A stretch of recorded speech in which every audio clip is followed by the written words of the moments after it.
ఈరోజు positive result. యాక్చువల్గా ఇక్కడ బాగా వర్షాలు పడుతున్నాయి, కానీ ఓపీ డల్గా జరుగుతుంది వర్షం ఎక్కువగా ఉండేసరికి. కానీ నా ఫస్ట్ ఓపీ ఈరోజు పాజిటివ్ రిజల్ట్. ఈ స్టోరీ మీకు చెప్పాలి. తిను 26 years, మ్యారేజ్ అయ్యి 3 years అవుతుంది. తనకి ఆల్మోస్ట్ 7 years నుంచి పీరియడ్స్ 2-3 months ఒకసారి వస్తుంది. సో ప్రెగ్నెన్సీ కోసమని నా దగ్గరకు వచ్చినప్పుడు స్కాన్ చూస్తే పీసీఓ ప్యాటర్న్ ఉంది. ఆల్రెడీ తనకి బయట 7 cycles ఆఫ్ ఓవ్యులేషన్ ఇండక్షన్ అయిపోయింది. She did not conceive. So నా దగ్గరికి ఈ అమ్మాయి ఒక 3 months బ్యాక్ వచ్చింది. వచ్చినప్పుడు స్కాన్ చేశాను, హార్మోన్స్ చూస్తే LH11 ఉంది, హస్బెండ్ 7 బాగుంది. తనకి నేను ఏం చెప్పాను అంటే, ఆల్రెడీ 7 cycles అయిపోయినాయి నీకు ఓవ్యులేషన్ ఇండక్షన్, నేను ఒక 3 cycles చూస్తాను, ఈ 3 cyclesలో కనుక కన్సీవ్ అవ్వకపోతే laparoscopic ovarian drilling or diagnostic laparoscopy లాగా ప్లాన్ చేద్దాము అని చెప్పాను అనమాట.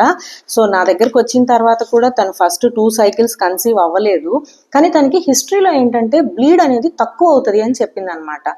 సో 3rd cycle ఇంకా లాస్ట్ అటెంప్ట్ లాగా తనకి కొంచెం మెడిసిన్స్ మార్చి ట్రై చేశామన్నమాట. ట్రై చేసినప్పుడు అమ్మాయికి 13th డేకి ఎగ్ రిలీజ్ అయింది. ఎండోమెట్రియం 10 mm ట్రిపుల్ లైన్ వచ్చింది. ఇది సెప్టెంబర్లో అనమాట. సెప్టెంబర్ 15th అమ్మాయికి ఎగ్ రిలీజ్ అయింది. So she conceived. ఈ రోజు ఆ అమ్మాయి 7 weeks 2 days pregnancy with good foetal heart rate.